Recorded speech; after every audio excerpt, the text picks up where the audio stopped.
For Wheeling golfers, the Calcruth Amateur Golf Championship is a day to get on the green and practice their swing.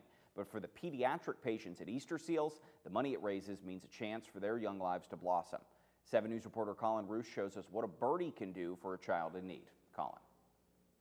Stephen, Calcruth has donated over $320,000 to Easterseals to help children with speech, physical, and occupational therapy over the years, and little Noxx is one of their latest success stories. As a young child, he was diagnosed with gross motor delays and ADHD, but his nurse practitioner, Jennifer DeSario, knew something deeper needed to be addressed. This is his life-saving journey. Are you gonna bounce? 6 months ago, the child now bouncing on this ball and grabbing numbers off the floor had trouble with his balance. Noxx Yeager is a typical 4-year-old in his love of dinosaurs and slides. But for most of his life, his playtime came with pain many of his young friends couldn't understand. He had trouble with stumbling and falling. He showed weakness in his lower extremities. And even for a young child, he had difficulty focusing. It turned out to be a worsening spinal condition called a tethered cord, and it took just one nurse practitioner at one rehabilitation center to put the puzzle together. It's kind of like likening it to your Christmas lights when you put them away at the end of the year and you go to get them out and they're all clumped together. So it has nowhere to move within the spinal column. But no one knew it until he stepped into Easterseals on Wheeling's National Road.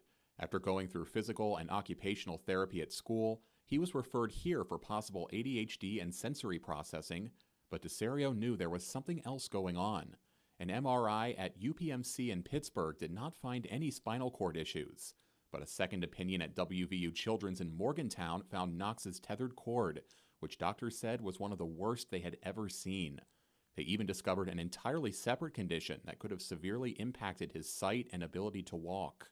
He had 4 surgeries in a week, the last being a VP shunt from the brain, and we found out through this that he likely was born with hydrocephalus, which is an increase of fluid in the brain. And now, in his mom's words, he's a different kid. His progression with walking has improved along with his behavior, and he's even become a preschool swimmer. Tara says her heart breaks for him when she thinks of the hardship of the beginning of his life, but swells to think of how Easterseals and DeSario helped him to love it. Jennifer saved Noxx's life, and I will say that to the day. I'll say it every day. Now Noxx is picking up the pieces of his young life, thanks to Easterseals showing him how they go back together. Noxx and his family will represent Easterseals at the fundraising dinner on July 25th for the Calcruth Golf Championship, and you still have time to get tickets for the championship to help kids enjoy the most carefree years of their lives. Live in the 7 News studio, I'm Colin Roos, working for you. Thank you, Colin.